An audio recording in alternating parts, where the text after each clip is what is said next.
I wanted to discuss frozen meals. They come in many different forms. Got the kind of classic Marie calendars, Hot Pockets, Hungry Man, the one with like the little penguin for kids, Kid Cuisine, Banquet, that's another big one. I don't think it's necessarily like a bad thing, frozen meals. I think they're fine. If it's what you're going to eat in a day, then by all means. But I think most people would kind of consider frozen meals more like supplementary as opposed to like primary in terms of like dieting. Like you can't survive solely off of frozen meals. And maybe you could. I'm not like a dietitian, but I do think that like fresh vegetables, fresh fruits and stuff like that is probably important to implement somewhere in there. There's nothing wrong with frozen meals. They're affordable.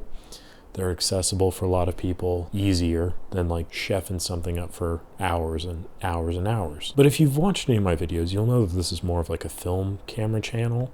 So what am I talking about? I've made a video recently discussing the Fujifilm situation and why I don't think that they're going to be making film anymore. In the midst of doing that video, I fell into the rabbit hole of finding information about yes, ! How they were like making a new film camera. I looked into it and it was there was a knockoff on Aliexpress for like $30. You can get the same thing but just without the metal plating that they apparently have on this other version of it. I don't know, but cool, right? That kind of sent me spiraling down a bit of a rabbit hole on AliExpress, on Temu, and all these other like sites where you can just buy a bunch of stuff. And it's all like drop ship stuff where basically a company will like throw up this item and then you buy it from them and they send that order into like a manufacturer and then they produce it and whatever. And I think like in terms of a business model that makes sense because being able to produce stuff that requires, a lot.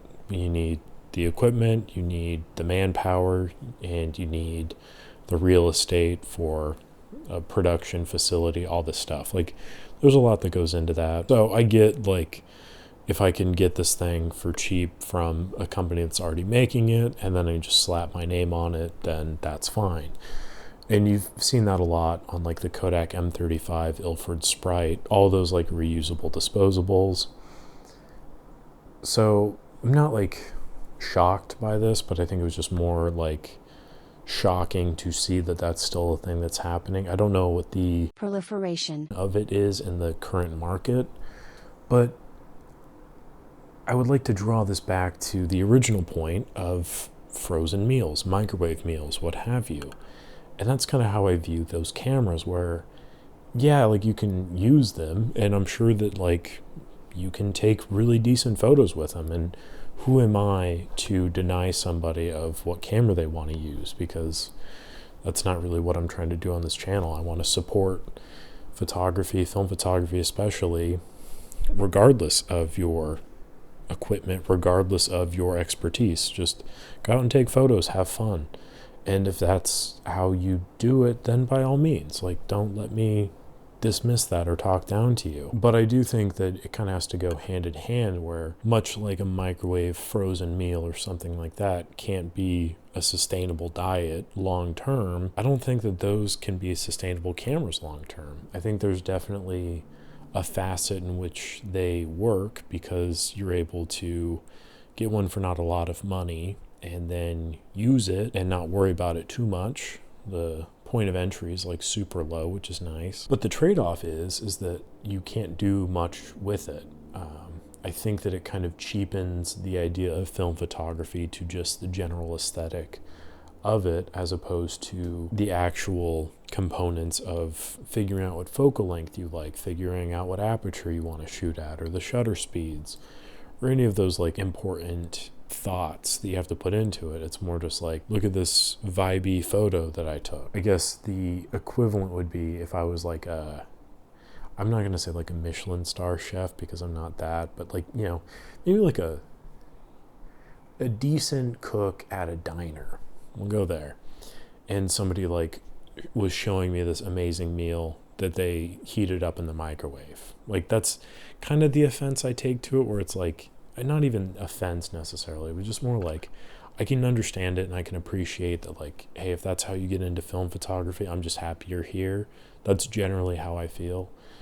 But I feel like it's a very scummy kind of approach from the business side of it to pump out all these like plastic shells and be like, yeah, this is great. Like, it's just trying to like turn and burn a profit on it. And I kind of called to this point in another video I made in the past, going over the like Cinestill film clones and kind of talking about how that was also, in my mind, kind of scummy.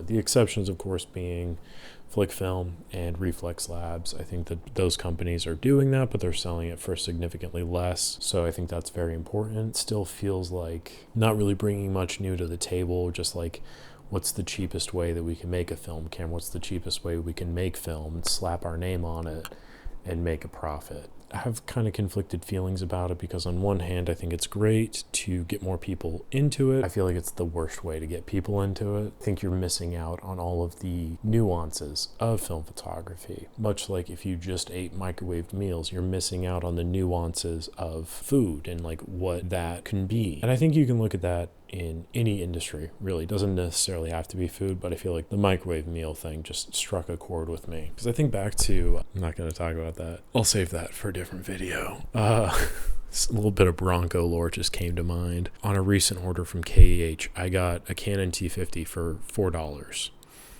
And it works perfectly fine. Now I also got another Canon T50 for $4 that doesn't work at all.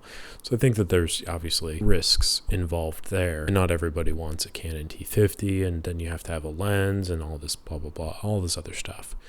But I think the satisfaction you receive from spending time or spending a bit more money and getting something that you're truly passionate about, I think is really important, because getting the cheap and easy way to get into film is great. Like, if that's what you need, then by all means. Again, I'm happy to have people involved. I'm happy to have more users in the field. And I'm not going to try to deny somebody because they're not using a camera I like. I'm more or less calling out the manufacturers, producers, and all that stuff just because they can't keep getting away with it, you know, the fucking, Instead of like spending time and cultivating the market that exists, it just feels like slopping stuff out there and seeing what fits. Tying back into the new film cameras that are coming out, like the Rollei 35 AF, I think is a really good example of people really like the Rollei 35 cameras. So, hey, we're going to kind of make something that's exactly the same, but has an autofocus motor on it. I think that's really cool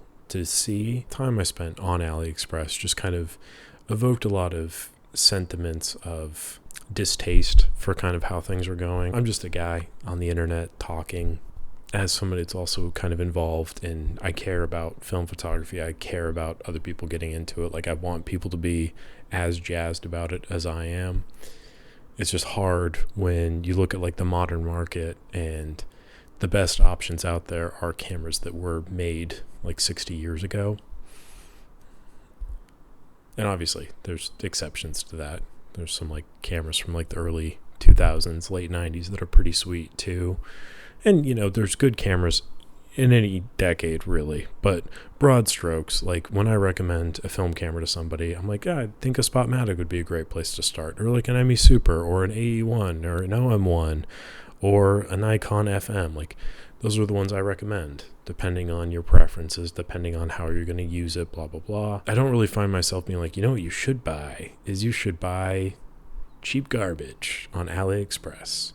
And I've recommended the M35 to some people, a couple of my friends, and even my sister. She's just like, oh, I'm like going to go travel. Where can I buy a disposable film camera? And I was like, don't buy one of those. Like, if anything, buy a reusable disposable and then just like load film into it. It's cheaper than the disposable ones. It's cheaper to develop because the labs usually cost more to open up the disposable cameras, blah, blah, blah. And did all that. And then she's like, I think I'll just use my phone. And I was like, that's fair. Like, also, that's completely fine. I think that the people that are looking for that, like, film aesthetic, yeah, you could do that for sure. But there's also apps that you can just, like, plug in onto your phone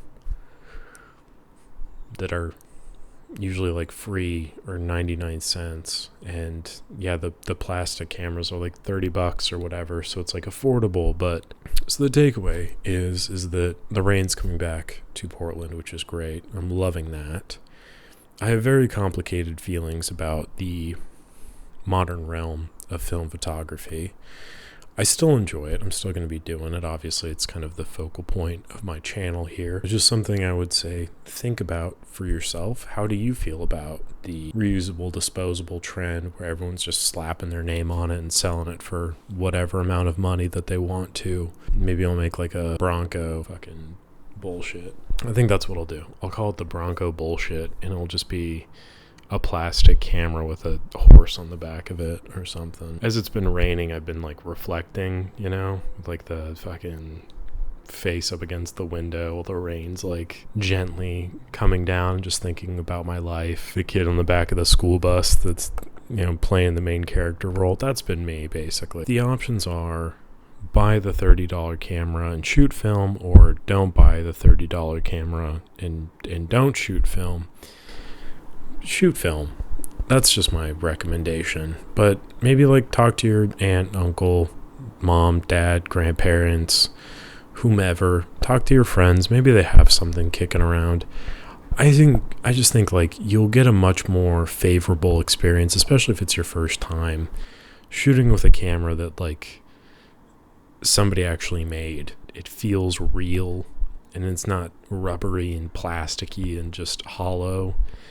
There's like just some of these like older cameras, there's a soul to them in a way that I can't really describe. And I just feel like modernity has kind of shaken so much stuff up, and everything just feels like corporatized and empty and soulless, and it just feels like streamlined for maximum economic efficiency.